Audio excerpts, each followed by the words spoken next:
জয়গুরু। ওং শ্রী পরমাত্মনে নমঃ। ওং নারায়ণং নমস্কৃত্য নরং চৈব নরোত্তমম দেবীং সরস্বতীং চৈব ততো জয়মুদীরয়েৎ। সকলকে জানাই শুভেচ্ছা এবং যথাস্থানে প্রণাম। মহাভারত আদি পর্ব এর আগের ভিডিওতে আমরা পেয়েছিলাম যজাতি চরিত। এবার সপ্ততিতম অধ্যায় দেবযানী চরিত। জন্মেজয় কহিলেন, হে তপোধন, দশম প্রজাপতি যজাতি রাজা আমাদিগের পূর্বপুরুষ। তিনি পরম দুর্লভা শুক্রতনয়া দেবযানীকে কিরূপে লাভ করিলেন আমি তাহা সবিশেষ শ্রবণ করিতে বাসনা করি। আপনি এই বৃত্তান্ত এবং তাহার বংশ পরম্পরা কীর্তন করিয়া আমার একান্ত কৌতুকাক্রান্ত চিত্তকে পরিতৃপ্ত করুন।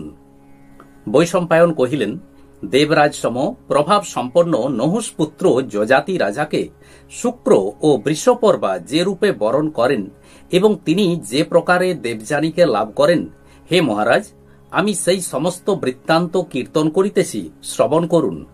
পূর্বে এই সচরাচর বিশ্বরাজ্য লাভার্থে দেবতা ও অসুরদিগের পরস্পর তুমুল সংগ্রাম হইয়াছিল। তৎকালে দেবতারা জিগীষা পরবশ হইয়া বৃহস্পতিকে যজ্ঞানুষ্ঠানে পুরোহিত রূপে বরণ করিয়াছিলেন। অসুরগণ শুক্রাচার্যকে তৎকর্মে ব্রতী করিয়াছিলেন। একরূপ কর্মে দীক্ষিত হইয়াছেন বলিয়া বৃহস্পতি ও শুক্রাচার্য ইহারা প্রতিনিয়ত পরস্পরের প্রতি স্পর্ধা করিতে লাগিলেন। ওই যুদ্ধে দেবগণ যে সকল অসুর সংহার করিতেন, শুক্র মৃত সঞ্জীবনী বিদ্যা বলে তাহাদিগকে পুনরুজ্জীবিত করিতেন। সেই সকল পুনরুজ্জীবিত অসুরেরা উত্থিত হইয়া দেবতাদিগের সহিত সংগ্রাম করিত। কিন্তু অসুরেরা যুদ্ধে যে সকল দেবতার প্রাণনাশ করিত, সুরাচার্য বৃহস্পতি আর তাহাদিগকে পুনরুজ্জীবিত করিতে পারিতেন না। কারণ মহর্ষি শুক্রাচার্য যে বিদ্যা প্রভাবে দানবগণকে পুনর্জীবিত করিতেন, বৃহস্পতি তদ্বিষয়ে অনভিজ্ঞ ছিলেন। অনন্তর দেবতারা বিষাদাপন্ন ও শুক্রাচার্যের ভয়ে উদ্বিগ্ন হইয়া বৃহস্পতির জ্যেষ্ঠ পুত্র কচের নিকট উপস্থিত হইয়া কহিলেন, হে কচ, আমরা তোমার শরণাপন্ন হইলাম। তোমাকে আমাদিগের এক মহৎ কার্য সম্পাদন করিতে হইবে।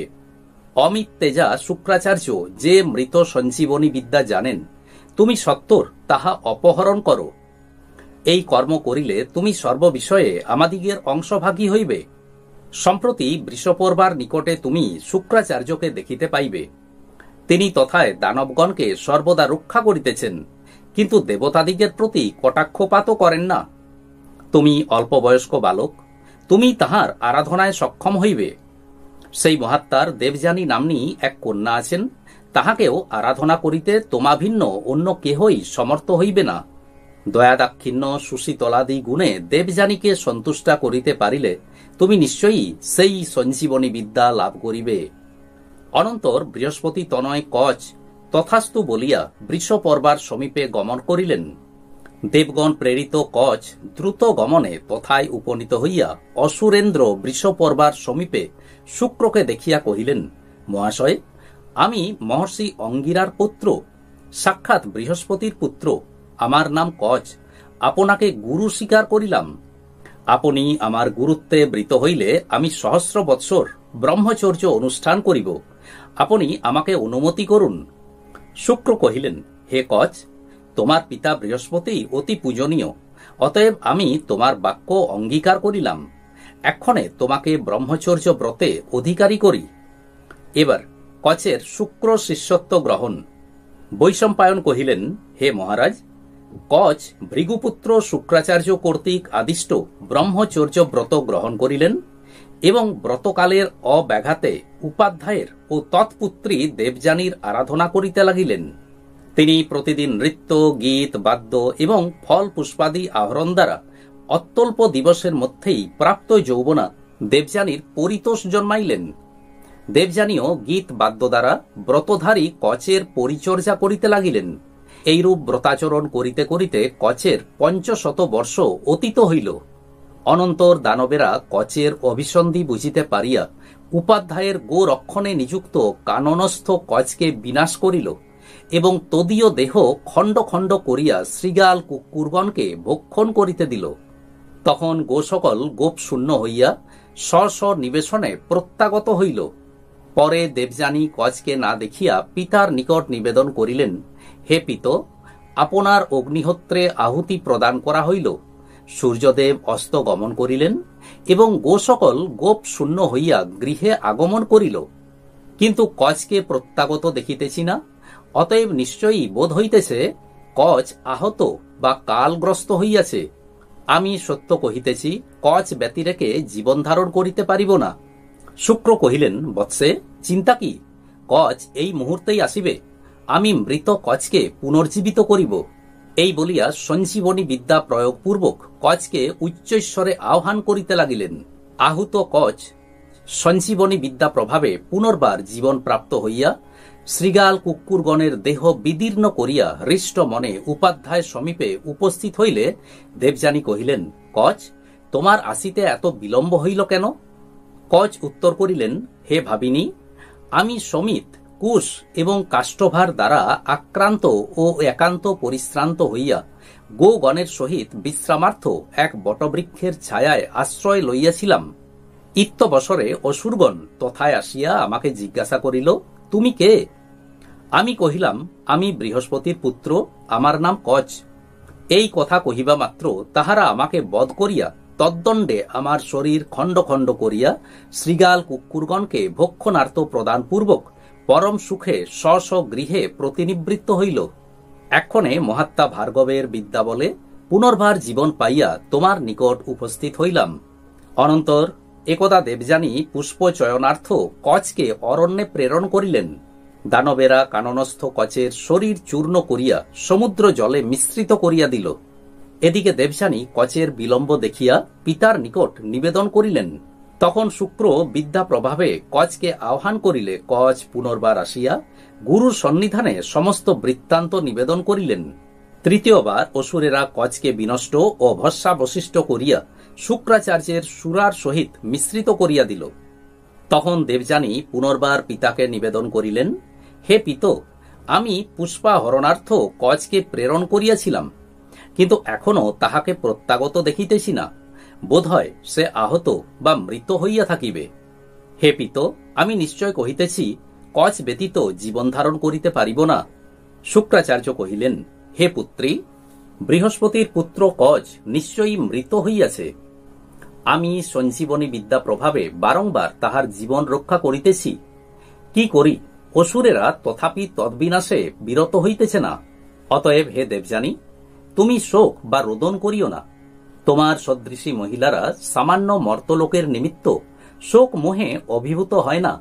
দেখো, ব্রহ্মা, ব্রাহ্মণগণ, ইন্দ্রাদি দেবগণ, অষ্টবসু, যমজ অশ্বিনী কুমার, অসুরগণ এবং সমস্ত জগৎ তোমাকে মহাপ্রভাবশালিনী জানিয়া নমস্কার করেন।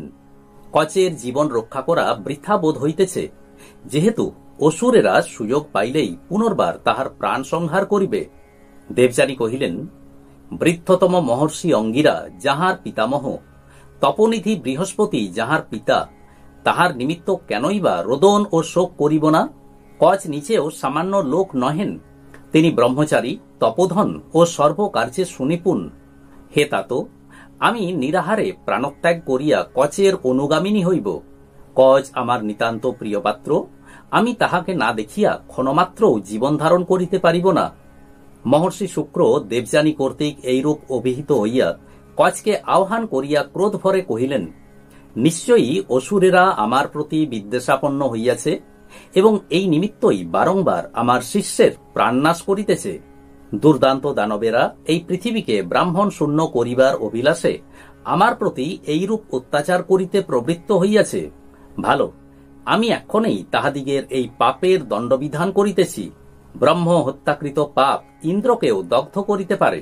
এই বলিয়া কচকে বিদ্যা বলে আহ্বান করিতে লাগিলেন। সমাহুত কচ গুরুর ভয়ে ভীত হইয়া জঠর হইতে অল্পে অল্পে উত্তর দিলেন। শুক্রাচার্য নিজ জঠর হইতে তাহার কথা শুনিতে পাইয়া কহিলেন, কচ, তুমি কি প্রকারে আমার উদরে প্রবিষ্ট হইয়াছ?